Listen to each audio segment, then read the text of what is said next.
Hello students, कैसे हैं आप। उम्मीद करता हूं कि बहुत अच्छे होंगे। और क्लास 12th के लिए जैसे जैसे दिन एग्ज़ाम के पास आते जा रहे वैसे वैसे क्या होता है कि आप पर एक प्रेशर इंक्रीज करता रहता है। बच्चों, ये टॉपिक जो बोर्ड पे मेंशन कर रखा है डिफरेंशियल इक्वेशन है तो बहुत बड़ा, लेकिन वेटेज उसके हिसाब से कम है इसकी, लेकिन करना होगा। आसान भी है, ऐसा नहीं कि आसान नहीं है। एक पर्टिकुलर वे में पूरा चैप्टर होता रहता है। इससे पहले के वीडियो में मैंने बताया आपको कि ऑर्डर क्या होता है, डिग्री क्या होता है, डिफरेंशियल इक्वेशन क्या होता है, एक्सरसाइज 9.1 कराया है ना। तो अब जैसे ऑर्डर क्या था और डिग्री क्या था, मैंने आपको बताया था कि कैसे फाइंड आउट होता है, और ऑर्डर और डिग्री से रिलेटेड एक क्वेश्चन जरूर आता है। आज मैंने क्या लिख रखा है कि solution of the differential equations. बच्चों देखो, डिफरेंशियल इक्वेशन का जब हम सोल्यूशन करेंगे तो आप देखो, आपने जैसे पॉलिनोमियल पहले पढ़ा है। पॉलिनोमियल में भी क्या आता था कि सोल्यूशंस फाइंड आउट करना होता था। वही मान लो कि कोई हमने क्वाड्रेटिक इक्वेशन लिख दी कि ए एक्स का square plus B X plus C is equal to zero, A is not equal to zero, है ना। एक्स की कुछ वैल्यू आया करती थी यहाँ पर। मान लो कि मैंने लिख दिया है यहाँ पे a x plus b y plus C is equal to zero. यहाँ एक्स और वाई इन दोनों की कुछ वैल्यूज आया करती थी, है ना। तो वो वैल्यूज जो होती थी वो क्या थी कि सॉल्यूशंस हुआ करती थी एक वेरिएबल की। वो वेरिएबल यहाँ पर क्या होता था, एक्स था या फिर एक्स और वाई था। आप देखो कि अगर मान लो एक्स की जो भी वैल्यू आती वो यहाँ और यहाँ पुट कर देते, इसको सिंप्लीफाई कर देते, तो वो जीरो के बराबर आ जाती। इसलिए उनको हम जीरोज भी कहा करते थे। ठीक है, ऐसे ही यहाँ एक्स और वाई की वैल्यू निकालते, इसको यहाँ पर पुट करते, तो वो भी किसके बराबर आ जाता, जीरो के बराबर आ जाता। तो ये हमारे पास क्या बनता कि वो सॉल्यूशंस हो जाते थे कि डिफरेंशियल इक्वेशन के, है ना। अब हम तो इसी तरीके से हमारे पास क्या है कंसेप्ट कि जो डिफरेंशियल इक्वेशन है, मान लो कि एक डिफरेंशियल इक्वेशन है। डिफरेंशियल इक्वेशन क्या होता है कि जिसमें कि एक इंडिपेंडेंट वेरिएबल है, एक इंडिपेंडेंट वेरिएबल है ना। तो जो हमारे जो एक डिपेंडेंट वेरिएबल है और जो एक इंडिपेंडेंट वेरिएबल है, तो जो इंडिपेंडेंट वेरिएबल का जो सोल्यूशन है वो अगर जैसे इसमें इन कंडीशन को सेटिस्फाई कर रहा है, ऐसे जैसे उसी तरीके डिफरेंशियल इक्वेशन में सेटिस्फाई कर रहा है। यहाँ एल एच एस में डाल करके आर एच एस के बराबर जीरो निकल करके आया, तो वो उसका क्या हो जाएगा कि आंसर हो जाएगा, है ना। तो डिफरेंशियल इक्वेशन में मान लो कि कोई भी डिफरेंशियल इक्वेशन है, मैंने यहाँ पे लिख लिया कि D Y by D X plus X is equal to zero लिखा। बाई मुझे पता है क्या है कि डिपेंडेंट वेरिएबल है, एक्स क्या है कि इंडिपेंडेंट वेरिएबल है। मान लो कि इसका जो जैसे इसमें एक्स और वाई की वैल्यू मैंने पुट किया, जीरो के बराबर लाया।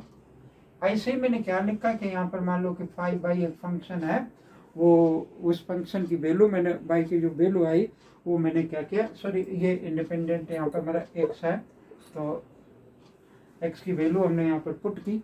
ये फंक्शन है, ठीक है। इसकी वैल्यू अगर मैंने इसमें पुट कर दी और वो बराबर जीरो आ गया, तो क्या हो गया कि ये इसका सोल्यूशन होगा। ध्यान से सुनो क्या कह रहा हूँ कि मैंने क्या निकाला कि जो हमारे जो डिपेंडेंट वेरिएबल है वो बाई है, एक्स क्या है इंडिपेंडेंट वेरिएबल है। अगर एक्स इंडिपेंडेंट वेरिएबल का को किसके साथ में सेटिस्फाई हो गया, इसके साथ में सेटिस्फाई हो गया, इस फंक्शन के साथ में सेटिस्फाई हो गया। अगर इस फंक्शन के साथ में सेटिस्फाई हो गया और एल एच एस बराबर किसके आ गया, आर एच एस के बराबर आ गया। एल एच एस किसके इक्वल आ गया, आर एच एस के इक्वल आ गया।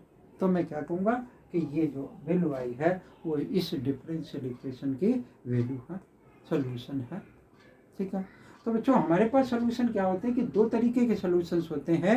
एक जनरल सोल्यूशन होता है और दूसरा क्या होता है, पर्टिकुलर सोल्यूशन होता है। तो पहले हम जानते हैं कि जनरल सोल्यूशन क्या होता है।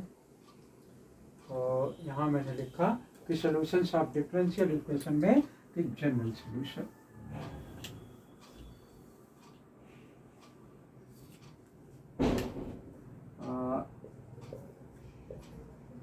जनरल सोल्यूशन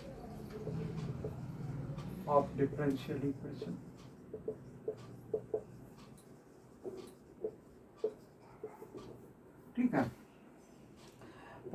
आसानी से समझने वाली बात है कि एक डिफरेंशियल इक्वेशन जिसमें कि n ऑर्डर है, क्या कह रहा हूँ कि एक डिफरेंशियल इक्वेशन जिसमें कि n ऑर्डर है, तो इसका मतलब क्या होगा कि उसमें n आर्बिट्रेरी कांस्टेंट्स होंगे। मतलब किसी भी डिफरेंशियल इक्वेशन का जितना ऑर्डर है उतने ही उसमें क्या होंगे, आर्बिट्रेरी कांस्टेंट्स होंगे। ठीक है, तो सॉल्यूशन से इसका क्या मतलब है, then it is called the general solution.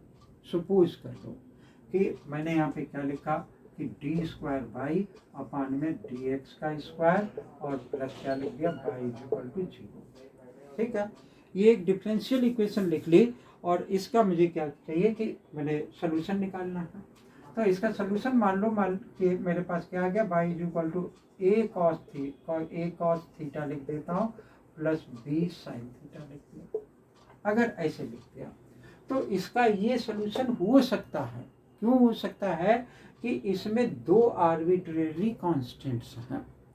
तो इसका मतलब जिस डिफरेंशियल इक्वेशन का ये सोल्यूशन है वो डिफरेंशियल इक्वेशन सेकेंड ऑर्डर की डिफरेंशियल इक्वेशन रहेगी। तो क्या ये इसमें ये सेकेंड ऑर्डर की डिफरेंशियल इक्वेशन है, ये दिख रही है मेरी सेकेंड ऑर्डर की डिफरेंशियल इक्वेशन है। अगर बच्चों ये लिखा होता इस टाइप से कि Y is equal to A cos theta plus sine theta, और ये क्या लिखा होता कि Y is equal to A यहाँ पे हटा देते हैं, यहाँ मैंने लिखा cos theta plus B sine theta. अगर मैंने ऐसे लिखा होता तो ये वाला पार्ट जो है ये इसका सॉल्यूशन नहीं होता। क्यों नहीं होता, क्योंकि इसमें एक आर्बिट्रेरी कांस्टेंट्स है और इसमें भी एक ही आर्बिट्रेरी कांस्टेंट्स है। तो होने क्या चाहिए, जब ये सेकेंड ऑर्डर की डिफरेंशियल इक्वेशन है तो इसमें नंबर ऑफ आर्बिट्रेरी कांस्टेंट्स भी कितने होने चाहिए, 2 होने चाहिए। तो अगर हम लिखना चाहें तो क्या लिख सकते हैं कि if equation of A differential equation of order n contains the n arbitrary constants, then the solution of this such differential equation will be this। यानी ये डिफरेंशियल इक्वेशन का क्या हो सकता है, सोल्यूशन हो सकता है, और इस सोल्यूशन को हम क्या कहेंगे, जनरल सोल्यूशन कहेंगे। तो बच्चों एक तो ये जनरल सोल्यूशन हो गया, दूसरा हमारे पास क्या होता है कि एक पर्टिकुलर सोल्यूशन हुआ करता है। तो वो पर्टिकुलर सोल्यूशन क्या होता है, अब वो एक लाइन लिखनी है उसकी, वो भी बता देता हूँ कि what is the particular solution of the differential equation. यानी पर्टिकुलर सोल्यूशन जो है वो हमारे पास क्या होगा कि कोई स्पेसिफिक वैल्यूज होंगी हमारे पास। वो स्पेसिफिक वैल्यूज किसके लिए होंगी, यहाँ मैंने लिखा कि पर्टिकुलर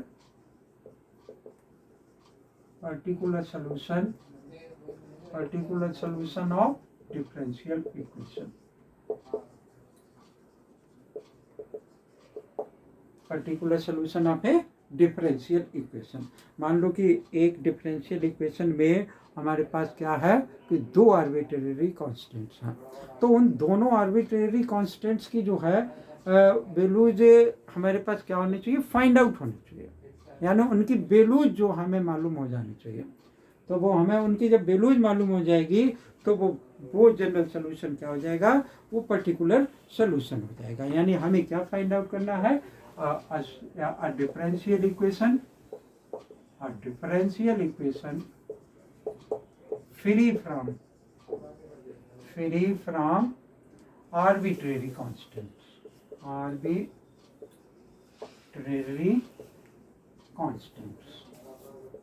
ठीक है, a differential equation free from the arbitrary constants is said to be क्या लिख लूं कि पर्टिकुलर सोल्यूशन। ठीक है, अब आर्बिट्रेरी कांस्टेंट जैसे बच्चों क्या होगा कि जितने भी हमारे आगे के वेरिएबल सेपरेट करके differential equation, homogeneous differential equation या लीनियर डिफरेंशियल इक्वेशन, इन सभी में क्या होगा कि सी की वैल्यू जब हम फाइंड आउट करेंगे तो वो सी की वैल्यू जो होगी हमारी, वो उसकी जो वैल्यू तो एक्स और वाई की हम वैल्यू पुट कर देंगे और एक्स पाई की जब वैल्यू हम पुट करके क्या करेंगे कि सी की वैल्यू वापस उसमें पुट कर देंगे, then that solution will be, क्या इस सोल्यूशन को हम कहेंगे, उसको हम कहेंगे कि वो पर्टिकुलर सोल्यूशन आ गया।